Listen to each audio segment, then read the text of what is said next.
जिल्ह्यामध्ये अनेक दिवसांच्या विश्रांतीनंतर पावसाची हजेरी. जिल्ह्याच्या काही भागात ढगाळ वातावरण, पाऊस पडण्याची शक्यता. वाशिममध्ये अर्धा पावसाळा उलटू नये. एकबुर्जी प्रकल्पात 52% पाणीसाठा. वाशिम शहराच्या दृष्टीनं ही परिस्थिती चिंताजनक. उन्हाळ्यात पाणी टंचाईचा सामना करावा लागण्याची भीती. त्यात मोठ्या प्रमाणात वाढ. मध्यम प्रकल्पांमधील पाणीसाठा 50%च्या वर. सध्या पाणी टंचाईचं संकट दूर, मात्र अजूनही मोठ्या पावसाची प्रतीक्षा. गोंदियात जुलै महिन्यातील पूर परिस्थितीमुळे 5 नागरिक आणि 15 जनावरांचा मृत्यू, तर 720 घरांचं आणि जनावरांच्या 250 गोठ्यांचं नुकसान. जिल्ह्यातील 4 धरणांमधील पाणीसाठ्यामध्ये वाढ. समुद्रातील मासेमारी हंगामाला कालपासून सुरुवात. हंगामाच्या पहिल्याच दिवशी वेंगुर्ल्यातील मच्छीमारांना कोळंबी माशांचा बंपर कॅच मिळाला. कोळंबीला 200 रुपये किलोचा भाव. वाशिममध्ये मुसळधार पावसामुळे सोयाबीन पिकावर अळ्यांचा प्रादुर्भाव. सततच्या ओलाव्यामुळे हजारो एकरावरील पिकांना फटका. जळगावच्या भडगावमधील महिंदळे परिसरात शेती पिकावर मावा आणि तुडतुड्या रोगांचा प्रादुर्भाव. पिकं वाचवण्यासाठी शेतकऱ्यांकडून महागड्या कीटकनाशकांची फवारणी. लातूरच्या धानोरामध्ये शेतकऱ्यांच्या कर्जमाफीच्या मागणीसाठी तरुणाचं मुंडण आणि दंडवत आंदोलन. सरकारनं कर्जमाफीबाबत निर्णय न घेतल्यानं तरुणाचं आंदोलन. जळगावातील शेतकरी कापूस कोळपणी करण्याच्या कामात व्यस्त. शेतकऱ्यांना दमदार पावसाची प्रतीक्षा. नाशिकच्या इगतपुरीत ई पीक पाहणीसाठी तहसीलदार थेट शेतात. डिजिटल प्रणालीद्वारे ई पीक नोंदणीबाबत शेतकऱ्यांना अडचणींसंदर्भात मार्गदर्शन. तहसीलदारांकडून शेतात उतरून पिकांची पाहणी. बीड जिल्ह्यात पीक विमा भरणाऱ्या शेतकऱ्यांची संख्या 9 लाखांनी घटली. मागच्या वेळी 18 लाख शेतकऱ्यांनी भरला होता पीक विमा अर्ज. 14 ऑगस्टपर्यंत पीक विमा भरण्यास मुदतवाढ. सिंधुदुर्ग जिल्ह्यातील शेतकरी रानगव्यांच्या उपद्रवामुळे हतबल. हातातोंडाशी आलेल्या पिकाची रानगव्यांच्या कळपाकडून नासधूस. ठाकरेंच्या शिवसेनेकडून मंत्री मकरंद पाटील यांचं उपहासात्मक स्वागत. पाटलांच्या गळ्यात शेतकऱ्यांच्या प्रश्नांची प्रतिकात्मक माळ घालत वेधलं लक्ष. तसंच शेतकऱ्यांचे प्रश्न कागदावर लिहून मकरंद पाटील यांच्या टेबलाला चिकटवत निषेध. नांदेडच्या भोकर ग्रामीण रुग्णालयाचा गलथान कारभार चव्हाट्यावर. पिण्याच्या पाण्याच्या समस्येसोबतच रुग्णालयात घाणीचं साम्राज्य. काही दिवसांपूर्वीच नांदेड आणि कंधार रुग्णालयातील दुरवस्थेचे व्हिडिओ आले होते समोर. नांदेड हिंगोली महामार्गावर भर दिवसा वाहन चालकांना लुटण्याचा प्रयत्न. वाहन चालकांना व्हिडिओ काढताच दंडाचं मशीन घेऊन पळणाऱ्या पोलीस मित्रानंच पळ काढला. या प्रकरणी कथित पोलिसाऐवजी व्हिडिओ काढणाऱ्यावर गुन्हा दाखल. दत्तात्रय भरणेंची कृषीमंत्रीपदी निवड झाल्यानंतर सोलापुरात धनगर समाजाकडून जल्लोष. भरणेंच्या प्रतिमेला दुग्धाभिषेक करत जल्लोष. सातपुडा पर्वत परिसर हिरवाईनं नटला. नैसर्गिक सौंदर्य खुलल्यानं सातपुडा पर्वतरांग पर्यटकांच्या आकर्षणाचा केंद्रबिंदू. अमरावतीत सण उत्सवाच्या काळात फळांचे दर वाढले. ग्राहकांना फटका. मागणीनुसार पुरवठा होत नसल्यानं किमती वाढल्या. राज्यात लंपी रोगाचा प्रादुर्भाव वाढल्यानं वाशिम जिल्हा प्रशासन सतर्क. जनावरांना आजाराचा धोका टाळण्यासाठी प्रशासनाकडून प्राथमिक स्तरावर उपाययोजना. आगामी सणांच्या पार्श्वभूमीवर इगतपुरी शहरात पोलिसांचं सशस्त्र संचलन. संचलनात पोलिसांसह रॅपिड ऍक्शन फोर्स आणि होमगार्डचाही समावेश. अनुचित घटना घडू नये यासाठी पोलीस 24 तास तैनात राहणार. जळगावच्या सराफा बाजारात सोन्या चांदीच्या दरात मोठी वाढ. सोन्याचे दर तब्बल 1600 रुपयांनी वाढले, तर चांदीचे दर 1,15,000 रुपयांवर पोहोचले. कोल्हापुरात वर्षानगरमधील सांडपाणी प्रक्रिया प्रकल्पाला तीव्र विरोध. पालिका कर्मचारी आणि नागरिकांमध्ये शाब्दिक चकमक. सांडपाणी प्रक्रिया प्रकल्प इतरत्र हटवावा, स्थानिक नागरिकांची मागणी. जळगावच्या 40गावमधील टाकळीत नळाला दूषित पाणी येत असल्यानं ग्रामस्थ संतप्त. संतप्त ग्रामस्थांनी ग्रामपंचायतीला ठोकलं कुलूप. गोंदियातील फुलचूर नाका ते जिल्हाधिकारी कार्यालयापर्यंतच्या अतिक्रमणावर कारवाई. सार्वजनिक बांधकाम विभागाची कारवाई. अतिक्रमणाला अनेकांचा विरोध. वाशिमच्या कामरगावमध्ये पोलीस बंदोबस्तात बाजारपेठ परिसरातील अतिक्रमण हटवण्यास धडक कारवाई. रस्ता मोकळा झाल्यानं वाहतूक सुरळीत सुरू. ग्रामपंचायत प्रशासनाचं ग्रामस्थांकडून कौतुक. वर्धेच्या कारंज्यात पूर्वसूचना न देता मीटर काढत असल्यानं ग्राहकांची महावितरणकडे तक्रार. नियमानुसार काम करण्याची नागरिकांची मागणी.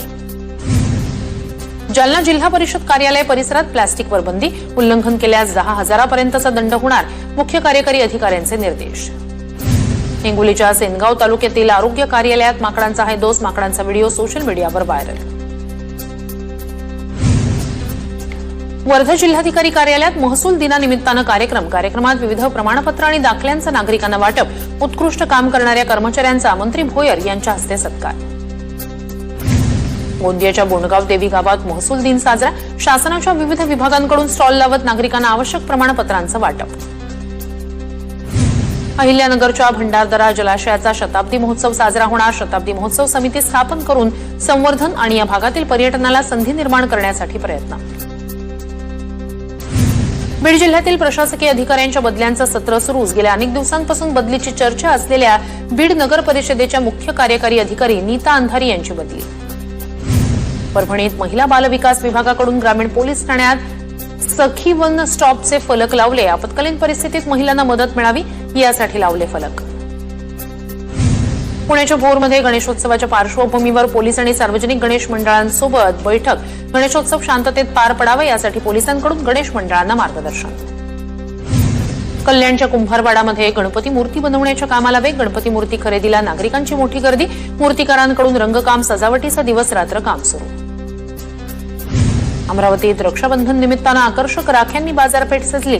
महागाईमुळे दरामध्ये सुमारे 20% वाढ झाल्याची व्यावसायिकांकडून माहिती. वाशिममध्ये आमदार भावना गवळी यांच्याकडून 3 लाख राख्या पाठवण्याची लगबग सुरू. 27 वर्षापासून मतदार भावांना राखी पाठवून नातं जोपासण्याचा प्रयत्न. आंध्र प्रदेशातील कलाकारानं भरड धान्यातून साईबाबांची प्रतिमा साकारली. शिर्डीतील साईंच्या चरणी प्रतिमा अर्पण. साईबाबा संस्थानचे मुख्य कार्यकारी अधिकारी गोरक्ष गाडीलकर यांच्याकडे साईंची प्रतिमा सुपूर्द. शिर्डीत साईबाबा संस्थानकडून साई पारायण सोहळ्याची भव्य शोभायात्रा. 7 दिवसांच्या धार्मिक कार्यक्रमाची उत्साहात सांगता. साईनामाच्या जयघोषात शहरातून पारायण पोथींची वाजत गाजत मिरवणूक. वाशिमच्या मसला गावात देशसेवा करून परतलेले जवान दयाराम धनगर यांचं जंगी स्वागत. जवान दयाराम धनगर 17 वर्ष देशसेवा केल्यानंतर सेवानिवृत्त. हिंगोली शहरात भटक्या श्वानाचा नागरिकांना त्रास. नगरपालिकेकडून भटक्या श्वानाला पकडण्यासाठी विशेष मोहीम. अकोल्यातील दहेगावजवळ पाईपलाईन फुटल्यानं लाखो लिटर पाण्याची नासाडी. रोडच्या कामावेळी जेसीबीचं फावडं लागल्यानं पाईपलाईन फुटल्याची माहिती. अकोल्यात बातमी लावल्याच्या रागातून पत्रकारांवर प्राणघातक हल्ला. पोलिसांनी तडीपार केलेल्या तरुणांची बातमी लावल्यानं पत्रकारांवर हल्ला. सर्व जखमींवर खासगी रुग्णालयात उपचार सुरू. आमदार साजिद खान पठाण पोलीस प्रशासनावर नाराज. धुळे शहरात एका दूध डेअरीवर अज्ञात टोळक्याचा हल्ला. हल्ल्यात 2 गंभीर जखमी. डेअरी मालकासोबतच्या वादानंतर टोळक्याकडून हल्ला. यवतमाळच्या मुकुटबंदमधून सिमेंट घेऊन जाणारा कंटेनर उलटला. वणी ते आदिलाबाद मार्ग बंद. घटनास्थळी पोलीस प्रशासन दाखल. बीडच्या धारूरमधील सरस्वती शाळेत शिक्षक आणि लिपिक यांच्यात हाणामारी. अंगावर पाणी उडाल्याच्या वादातून शिक्षकाकडून लिपिकाला मारहाण. त्यानंतर नातेवाईकांना बोलावून लिपिकाकडून शिक्षकाला चोप. पंढरपूरच्या महालक्ष्मी फर्टिलायझर कंपनीच्या गोडाऊनवर छापा. बनावट खत तयार करून विक्री करत असल्याचा धक्कादायक प्रकार. 11,33,000 रुपयांचं अवैधरित्या साठवलेलं बनावट खत जप्त. पंढरपूर पोलीस ठाण्यात गुन्हा दाखल. दुचाकीवरून आलेल्या तरुणांनी विद्यार्थ्यांचा फोन चोरला. नागपूरच्या मंगलदीप परिसरातील घटना सीसीटीव्हीत कैद. अनोळखी तरुणांना बोलण्यासाठी फोन देणं विद्यार्थ्याला पडलं महागात. पालघरच्या माहीममध्ये एसबीआयच्या एटीएमवर चोरट्यांचा डल्ला. एटीएम तोडून रोकड काढल्यानंतर चोरट्यांकडून एटीएमला आग.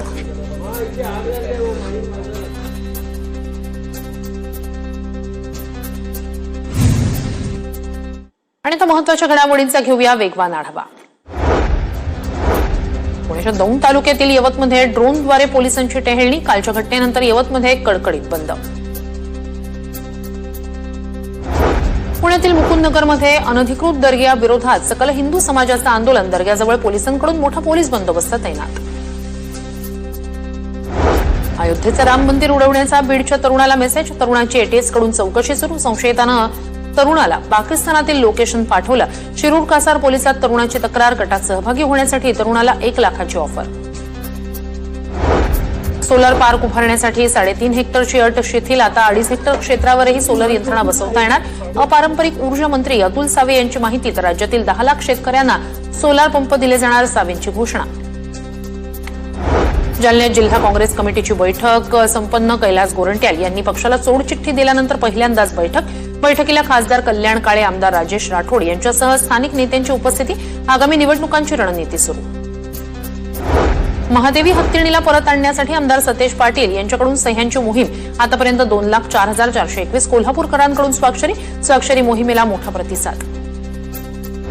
नाशिकच्या इगतपुरीजवळ कामायनी एक्सप्रेसच्या इंजिनमधून धूर निघाल्याची घटना. इंजिनमधून धूर निघाल्यानं कामायनी एक्सप्रेस गुंडेगावजवळ थांबवली. सुदैवानं वेळीच नियंत्रण मिळवल्यानं मोठी दुर्घटना टळली. पृथ्वीराज चव्हाणांच्या वक्तव्याविरोधात कराडमध्ये शिंदेंच्या सेनेचं आंदोलन. छत्रपती शिवाजी महाराज पुतळ्यासमोर पृथ्वीराज चव्हाण यांच्या विरोधात घोषणाबाजी.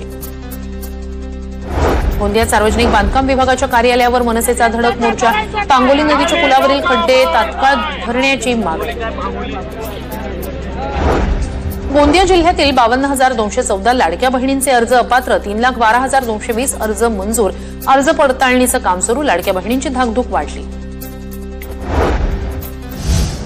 लाडकी बहीण योजनेचा पुरुषांनी लाभ घेतला असेल तर जाब विचारायला हवा असं मंत्री छगन भुजबळ यांनी म्हटलंय. लाडकी बहीण योजनेचा फायदा घेणाऱ्या पुरुषांवर कारवाई झाली पाहिजे. त्यांच्याकडून पैसे वसूल केले पाहिजे अशी मागणी सुद्धा भुजबळांनी केली. लाडकी बहीण या शब्दामध्ये स्त्रीचा उल्लेख आहे. आता तिथे पुरुषांनी जर त्याचे फायदे गैरफायदे जर खोट्या करून घेतले असतील तर त्याला जाब नको विचारायला. त्यावेळेला घाईघाईमध्ये निवडणुका सुरू झाल्या होत्या लोकांनी आणि त्याचा फायदा खुशाल घेत बसले. तर अशा लोकांकडून पैसे सुद्धा वसूल केले पाहिजे आणि कारवाई सुद्धा करायला पाहिजे. नॉर्मच्या बाहेर अशा काही गोष्टी आल्या की यांना काही आवश्यकता नाही त्या पैशाची तर त्यांच्या बाबतीमध्ये आपल्याला सांगता येईल की तुम्ही आता बंद करा. पण पुरुषांनी करणं हे तर फारच पुढे काम